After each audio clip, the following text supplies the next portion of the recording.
Will the hall please come to order? There is a quorum present. Welcome residents. It's what, 7:46, 7:45. Welcome residents and taxpayers, town officials, town meeting members, and interested parties to the fourth session of 2025 Spring Annual Town Meeting. Is there anyone that hasn't been sworn into office yet that's been recently elected and appointed? If not, could we all rise for the Pledge of Allegiance in a moment of silence, particularly with those in mind serving around the globe on our behalf. I pledge allegiance to the flag of the United States of America, and to the republic for which it stands, one nation, under God, indivisible, with liberty and justice for all.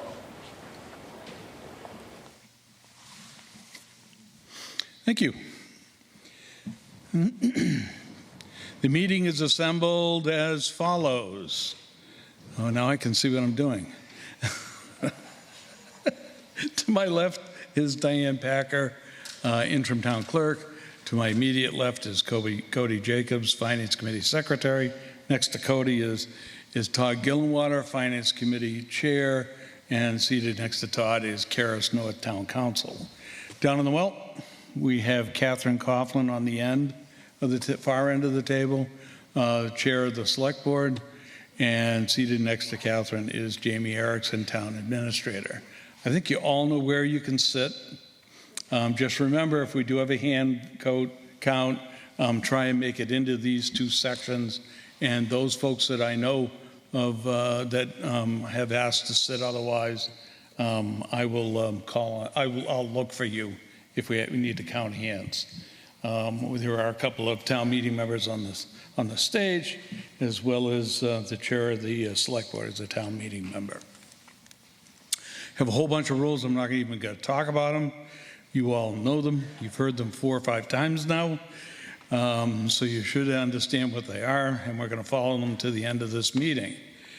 We have disposed, or you have disposed, of all business except for Articles 21 and 23. There's multiple motions under both of the articles. We will begin with Article 21. And you were given a whole bunch of additional information via email and in your books and whatnot. I hope you've had a chance to review it. Some of it may be pertinent, and some of it may be discussed by the speakers. And hopefully the speakers will tell people what they're talking to, what page it is, and what paragraph. Mr. Jacobs, does the Finance Committee have a recommendation under Article 21? Mr. Moderator, town meeting members, the Finance Committee has no recommendation under Article 21. Member Evans, Terry that is, not Bruce. I've got both of you up, standing up. Could we get a microphone over to Member Evans?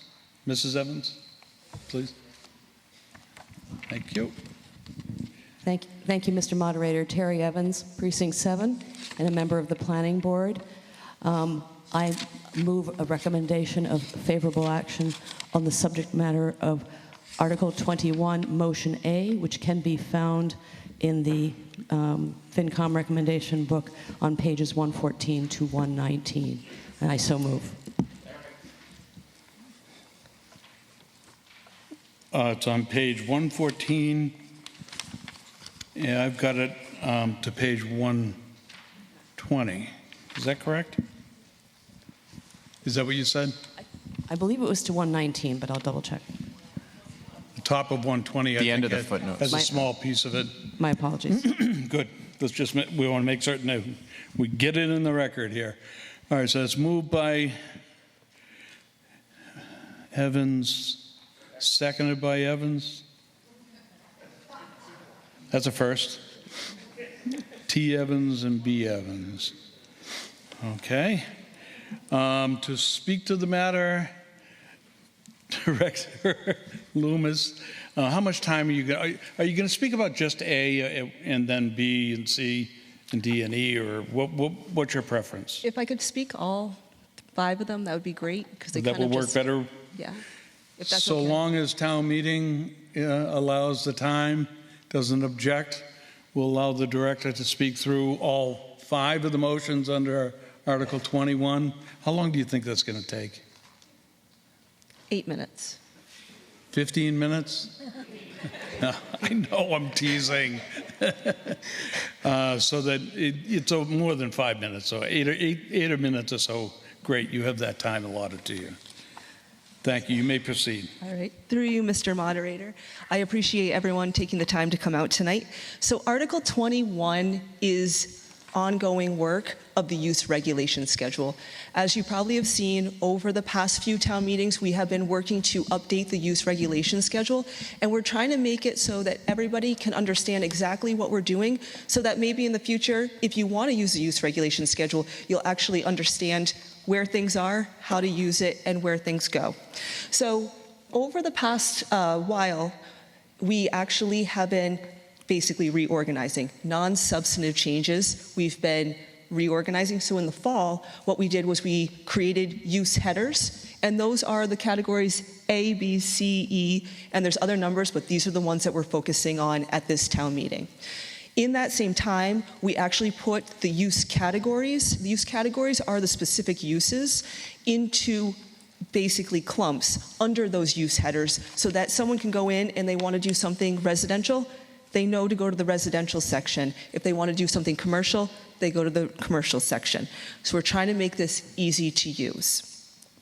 So we have been working on this, as this slide says, but the objective of this is really to create and organize the use regulation schedule so it's usable by all, and also update the definitions. So if you go into section 200 definitions, you will find quite a few definitions that are, one, no longer needed or actually not used within the bylaw, or you will find dated terminology that we had to update. In addition to that, we also wanted to make sure we were bringing things up to case law. Next slide, please. So in motion A and B, motion A and B go together. A is the updates to the use regulation schedule, and what we are trying to do at this time is update the language. So there's a lot of places where it says one family detached dwelling, or it'll say single family dwelling. Well, a single family is always detached.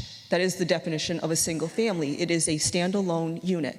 If it was attached, it would actually be a two-family.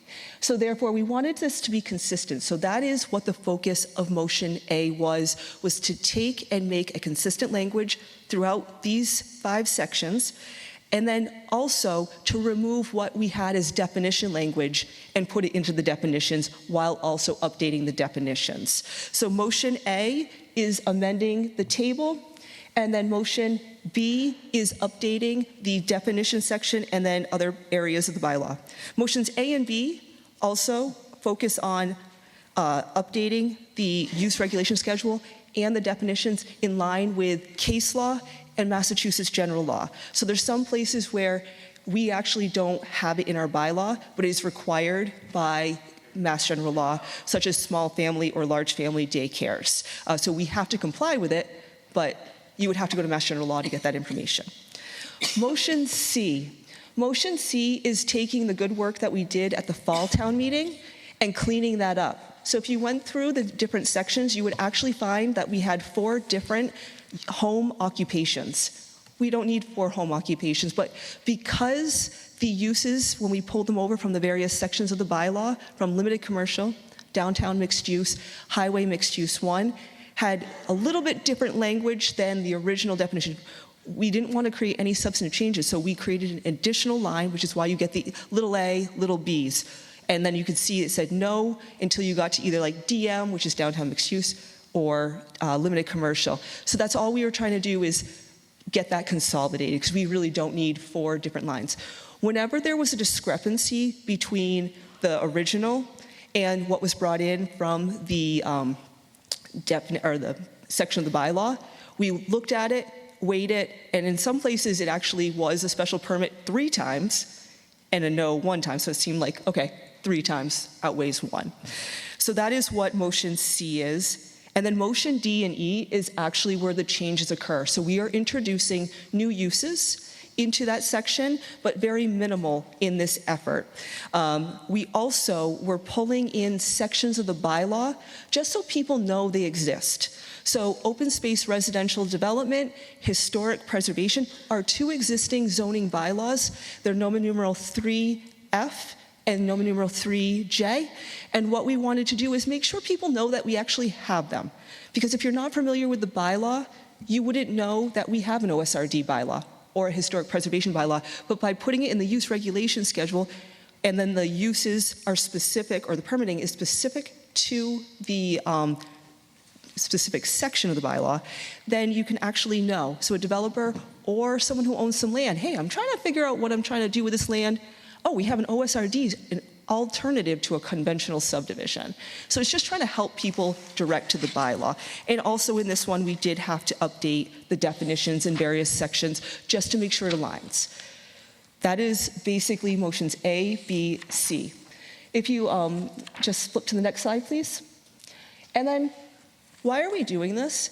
This is actually called out in Natick 2030. Natick 2030 is the town's comprehensive plan, and it really sets our framework of what we are working on. This is a document that was prepared with a lot of community input, and so what we are really trying to do is implement what the town actually wanted to see Natick being. So that is motions A, B, C, D, E. Like I said, motions A and B are together. Those are just updating, aligning, and making sure everything is consistent. Motion C is just taking what we did in the fall and updating it. And then motion E, or D and E, is updating based on Natick 2030, or also helping align things. So that is Article 21 in a nutshell. Very good. Motion is to the floor. Debate on motion A. Seeing none, we'll vote this at this time. Requires a 2/3 vote.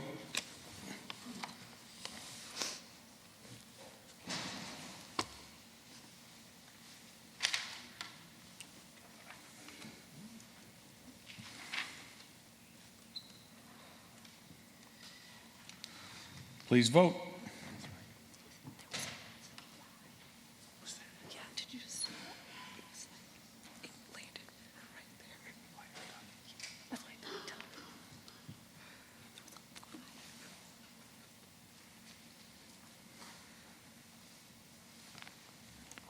There it is. Go ahead.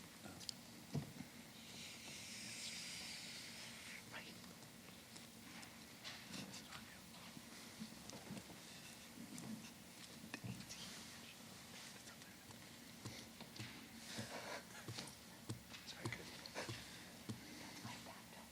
Landed right. Voting is closed.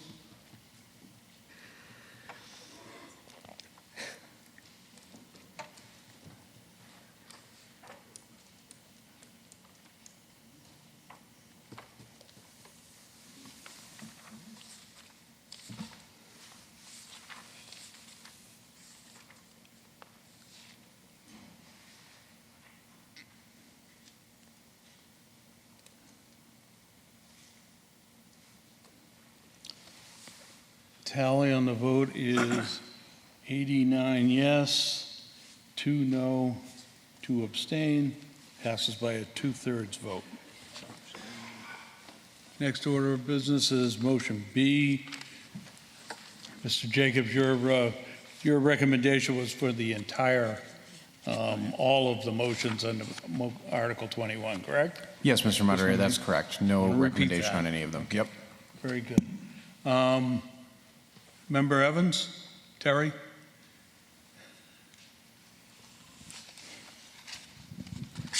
Thank you, Mr. Moderator. I would like to move approval of motion B for Article 21 as shown in the book on pages 121 and 129, and I promise I checked. Those are the correct pages. And I so move. that you, Bruce? Yeah. Moved by Ms. Evans, second by Mr. Evans.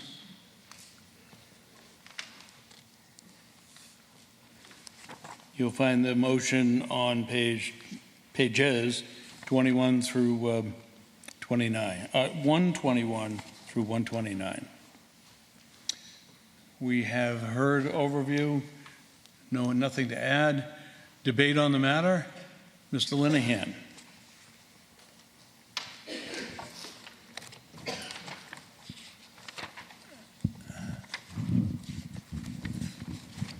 Thank you, Mr. Moderator. Mike Lennon, Precinct 6. Just a couple of questions on the definitions. Page 122, boarding house. Does this permit now, or might it cover things now generically known as B&Bs, which now I think are forbidden in Natick? To the member's question? Through you, Loomis? Mr. Moderator. So what this does is we actually are not changing the definition, so it's what the existing definition is. So the building commissioner would review this, but Mr. Erickson, do you know? No, there's nothing more. That's it. Okay. So the building commissioner would just use the existing definition based on that, but I don't think we allow for Airbnbs, do we?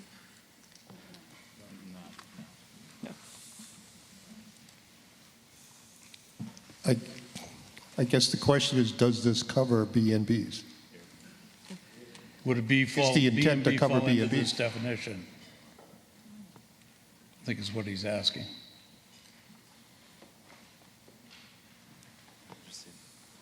The intent here is not to change the definition. Right. You So wanna do we're it? not, Ms. North, do you want to, you going to take it, Mr. Erickson? I apologize. Yes, I'll take this question. Thank you. Please.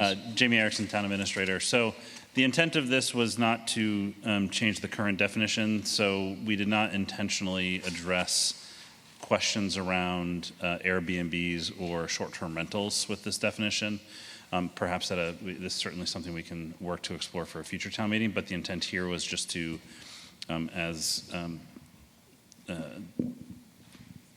as was sort of presented, was really just to clean up the definition section, not necessarily to address specific items like addressing Airbnbs.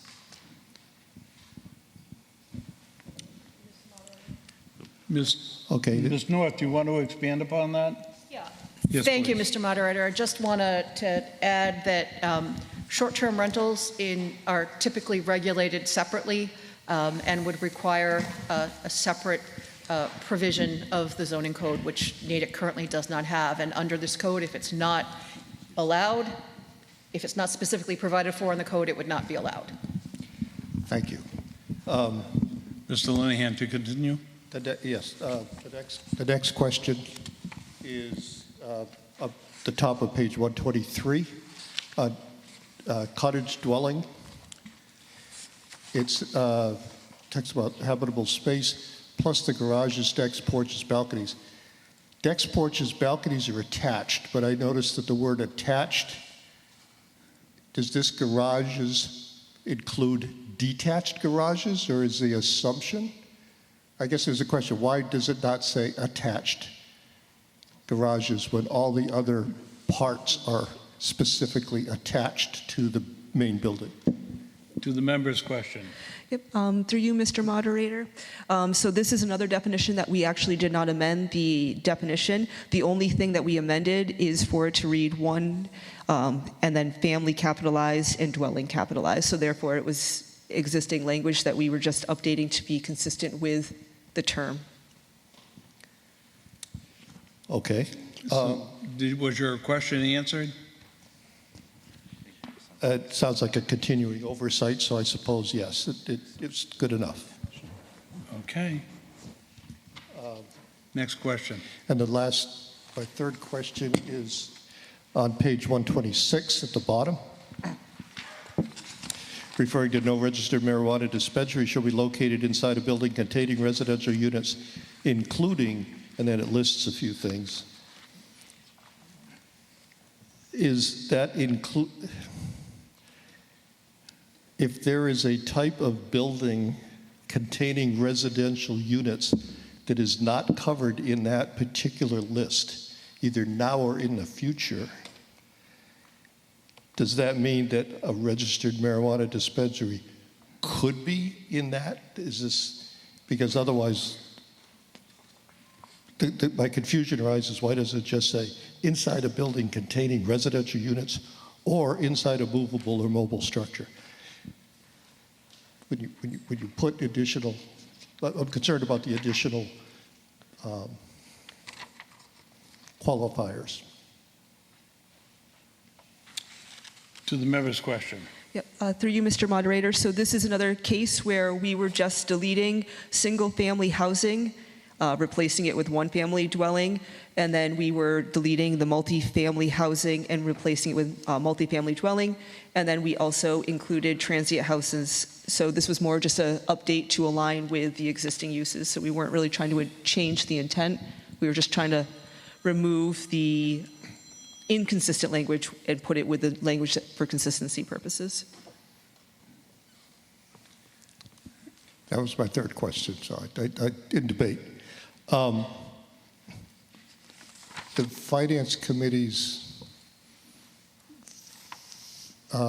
failure to make a recommendation appeared partially because they got this kind of at a last minute. And just these couple little things that I pointed out seem that there are still some things got fixed, but some things didn't get fixed. And I'm just concerned that, excuse me, include, for example, in the marijuana dispensary thing, that when you say no building containing residential units, including such and such, if there's another category that's not in that inclusive list, then it sort of implies that that type of building containing residential unit may have a registered marijuana dispensary. So I'm just concerned, and maybe that this should have been addressed in A, because I would think the definitions would get covered before the use of the definitions, but I'm a little concerned that whether this was really ready for prime time. Thank you.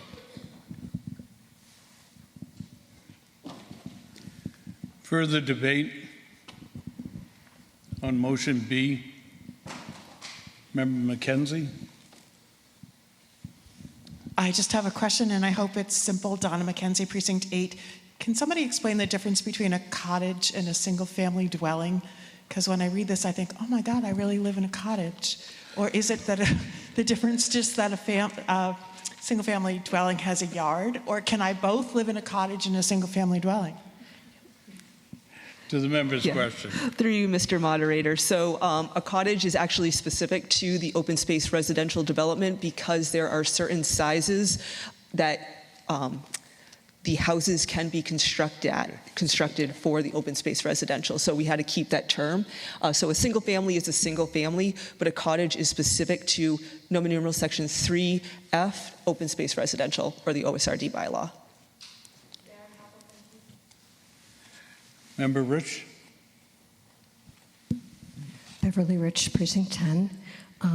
With regard to the concern raised about marijuana dispensaries, can we get a legal opinion? As a former lawyer, it just looks very clear to me that there should be no dispensary within any building containing residential units, even though that they're including some samples. Can we get a proper legal opinion on that, please?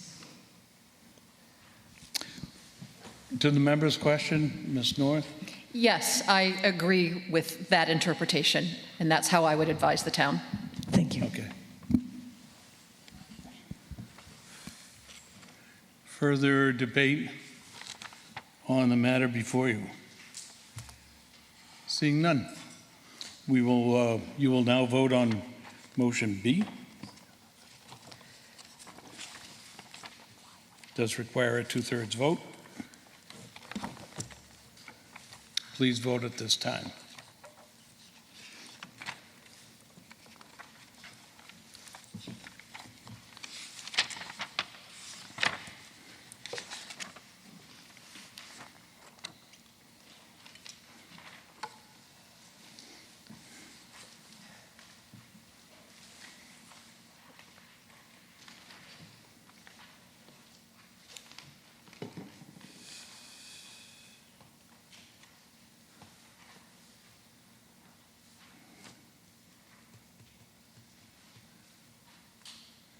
Voting is closed.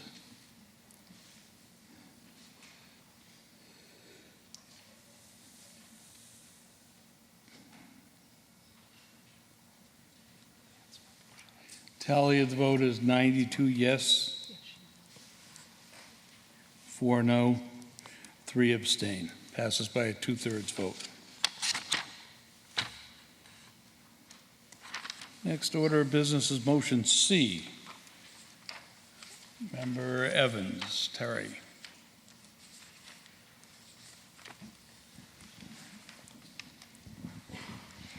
Thank you, Mr. Moderator. On the subject matter of Article 21, Motion C, I move favorable action and to the motion as it appears on pages 130 to 132 in the Finance Committee recommendation book, and I so moved. Moved by Member Evans, seconded by the other Member Evans. We have, the motion as it appears on page 130, 131, and the top of 132. Debate.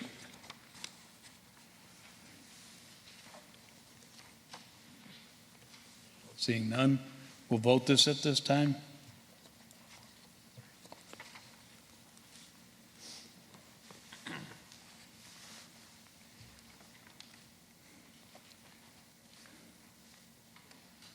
Please vote on motion C at this time.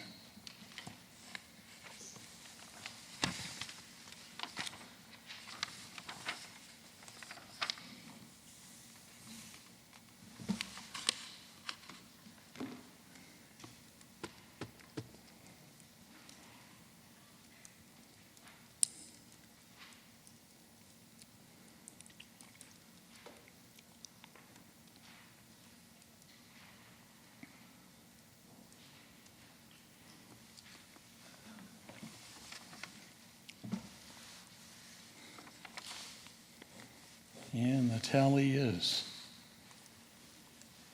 92 yes, 1 no, 2 abstain. Passes by 2/3 vote. Next order of business is motion D. Member Evans, Terry? Thank you, Mr. Moderator. On the subject matter of Article 21, Motion D, I move favorable action to the motion as shown on pages 132 to 134 in the Finance Committee recommendation book. Seconded by Mr. Evans, I heard again. Moved by Ms. Evans, seconded by Mr. Evans. Okay, heard an overview, nothing more. Debate on the matter? We'll vote on this at this time. Motion D as in dog.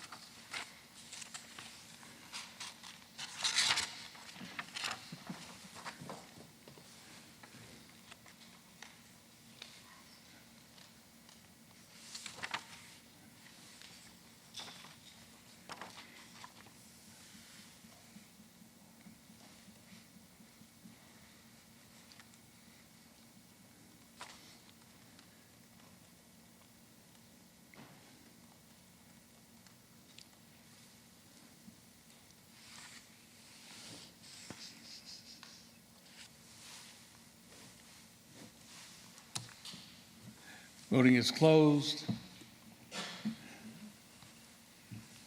Tally of the vote is 93 yes, 1 no, 3 abstain. Member Evans, Terry?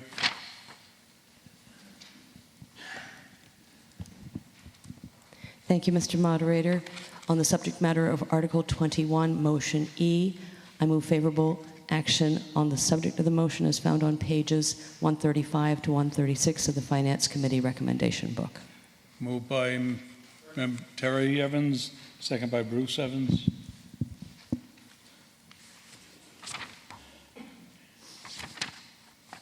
Motion E, debate on the matter. Seeing none, we'll vote this at this time.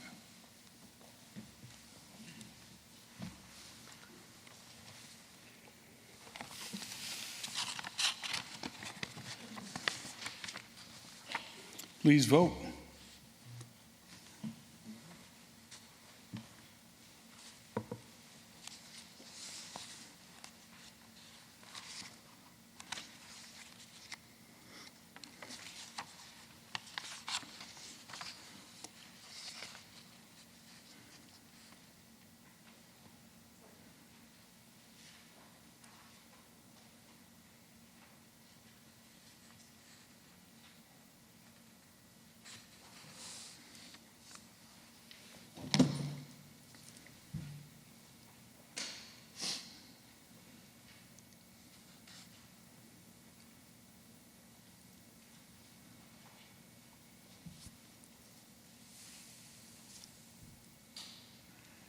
And the tally of the vote is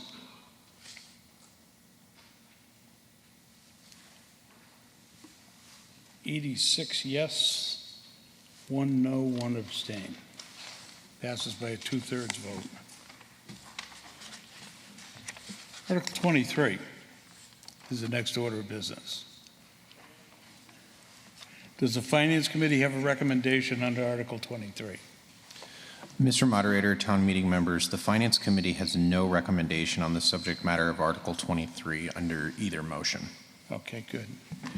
Now, tonight, on the table, you should have grabbed a handout. You need this handout now. Does anybody need to get one?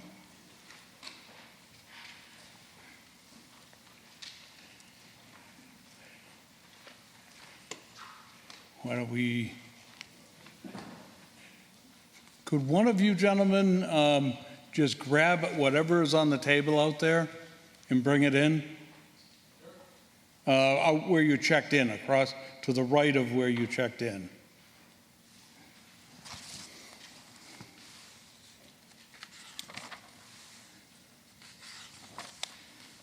I'm sure you read this in its entirety.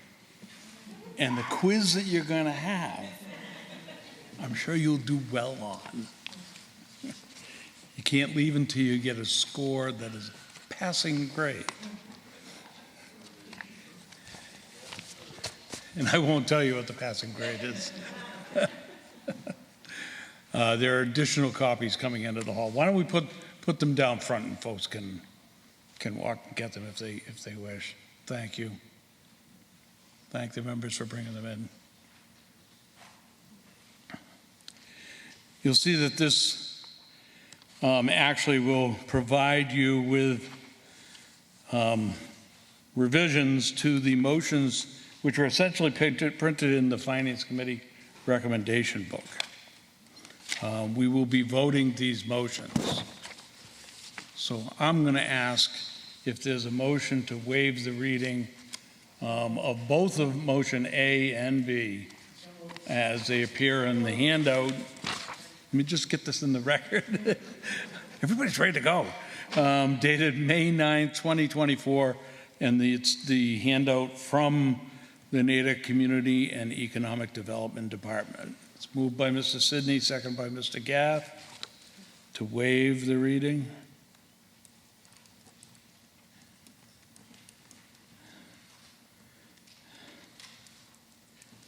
All those in favor, please raise your hands.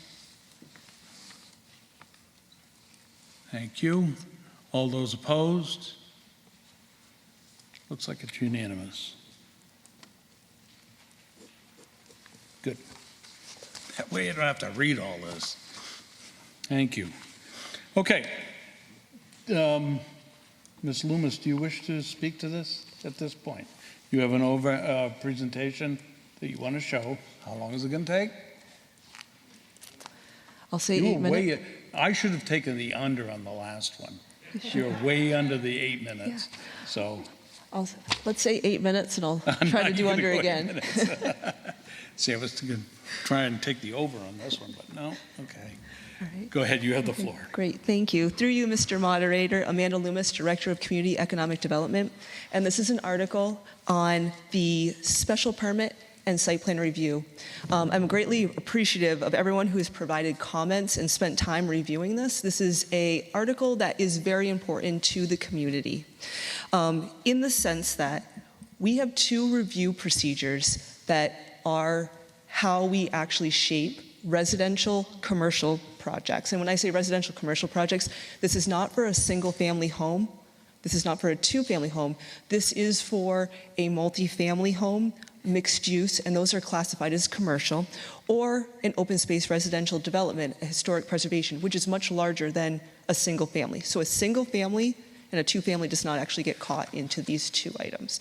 But what it is special permit. Special permit is a discretionary permit that is issued either by or denied by the planning board or the zoning board of appeals.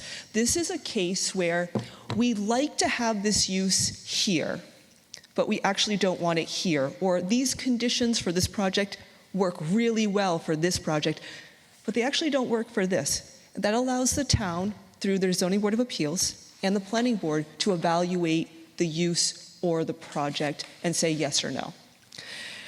The second type of permitting that is specific to the planning board is site plan review. That's a by right review. And when we say by right, that does not mean they don't have a review. They just have a review that we are looking at to make sure that the site circulates properly, that emergency vehicles and access can be maintained, they have enough parking, they meet the requirements to actually get around the site. So that is what site plan review is looking at. Bylaws should be updated at least every 5 years or reviewed. And so what we have currently on the books was good for when it was put in place at the time, but technology and the times have changed. We've had case law that has come in place since being put into place. We've also had changes in how projects are reviewed. In the same time, we've even had stormwater management permits, which falls under the MS4 permitting process. So with that being said, next slide, please. What we are really trying to do is take our existing site plan review and special permit procedures and update them. This is going to be a 2-phase. One is updating it. We did a comprehensive update, rewrite here, and what we're proposing tonight.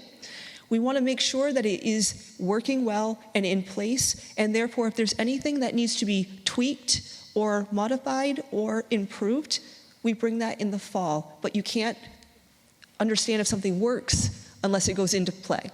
And so the objective is also to make sure that everybody in this room or abutters to projects clearly understand what is expected for an applicant and also how the planning board or ZBA is evaluating the project. So it sets the standards. It also sets clear expectations of how the town reviews the projects. So although we may have decreased the number of pages, we've actually created a more thorough review. And so with that, if you could flip to the next slide. We also, again, are following Natick 2030 in the direction of this update. We know that there needs to be a streamlined process. Again, when we say streamlined, that does not mean a lesser review. It means a more thorough review that we've established to make sure that we get everything we need, because if the developer gives us everything we need to evaluate the project, the planning board or the zoning board of appeals can actually review a project much more thoroughly, but also members of the public can review it and better understand what the project is or is not. Then we go into the other sections. It's just making sure that the town states that here's our procedures. So in essence, the special permit site plan review procedures are just a comprehensive update of our existing procedures to make sure we also are in line with Mass General Law and also case law. And then again, in 5 years, we will re-review this to make sure that it is not a long time, and that's with everything that we do. So that is the summary of site plan review, special permit procedures. They are, just to be clear with everybody, you can have a project that only requires site plan review. It doesn't require a special permit. But you can also have a project that only requires a special permit, or a project that only requires a special permit and not site plan review, or both.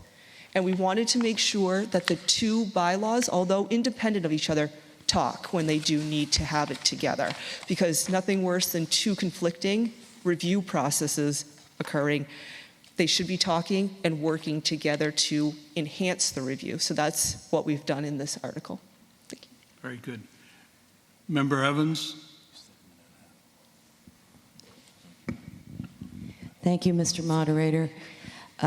On the subject matter of Article 23, I move favorable action on the motion A, as shown on pages 1 through 6 of the handout you have received, with the red lines accepted. Well, second by Mr. Evans.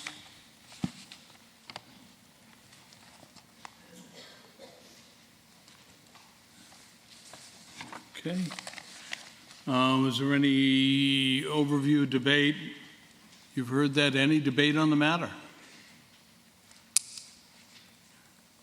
Seeing none. The motion is as it appears in the handout dated today from the CED department, and that's motion A on page 6 through 9, I think it was.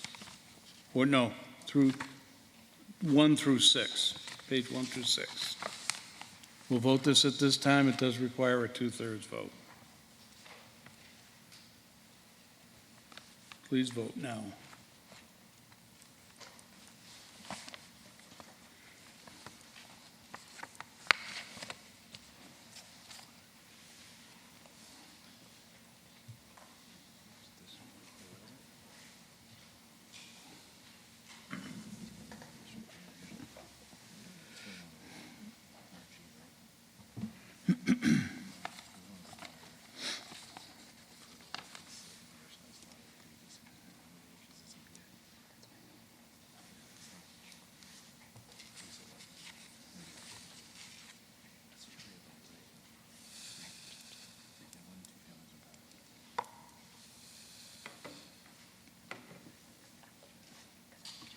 Voting is closed.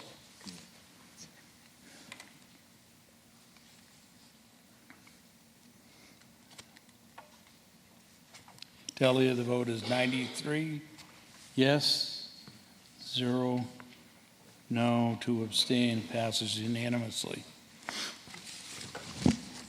The next motion, final motion under 23. Thank you, Mr. Seven. Moderator. On the subject matter of Article 23, motion B, I move favorable action on the motion as worded in the handout dated May 9th and found on pages 7 through 15 of the handout with the red lines accepted. Second by Mr. Evans. Debate on the matter? Seeing none, we'll vote on this at this time. Is there a point of order?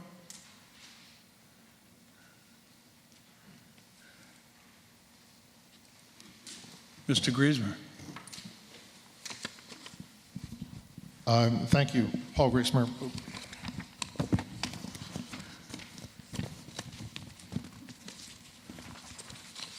Paul Griesmer, Precinct 7. I thought I heard the motion was made as printed on pages 7 through 15, but I'm looking through my copy. I think it's 7 through 19. I just want to make sure we have the pages correct. Did you say 15 or 19? You didn't. Okay. So you intended to move all of motion B as printed in the handout, which appears on pages 7 through 19. Mr. Evans, is that what you intended to second? Yes, sir. We resolve your point of order. Thank you, sir. Back to debate. No one seeking the floor for debate. We'll vote this. It does require a 2/3 vote. You can vote on that now.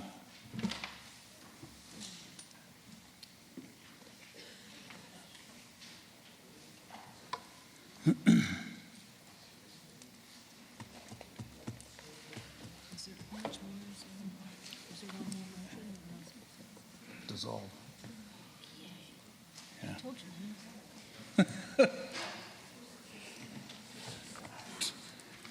True.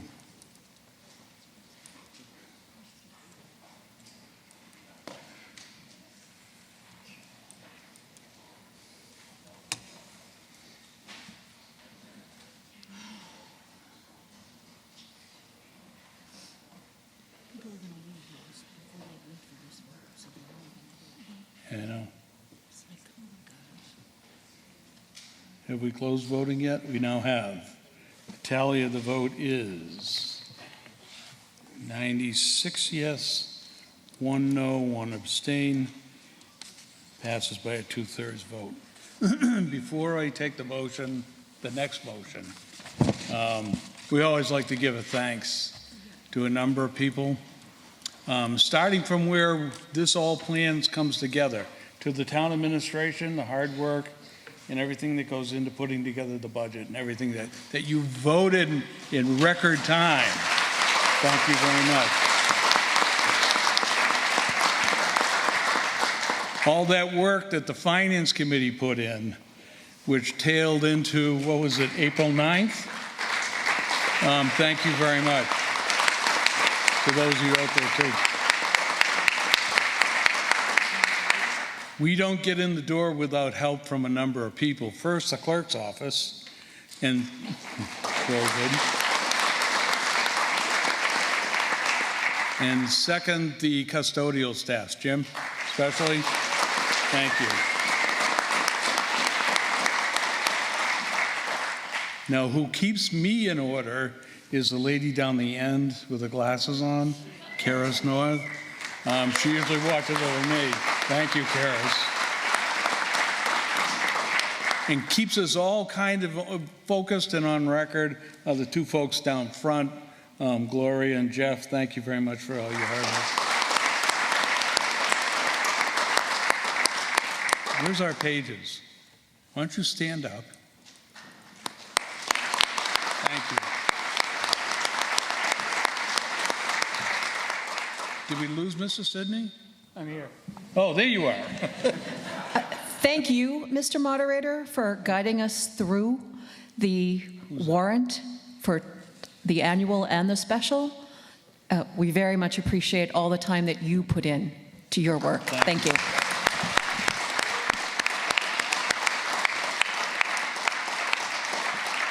Checks in the mail, Karis. Thank you. Mr. Sidney. Thank you very Mr. much. Moderator, town meeting members, Richard Sidney, Precinct 8. I move we dissolve spring annual town meeting. Motion is to dissolve spring annual town meeting, seconded by Mr. Griesmer. All those in favor, please raise your hands. All those opposed, you're going to be here until next fall. Thank you. It passes unanimously. Thank you all very, very much.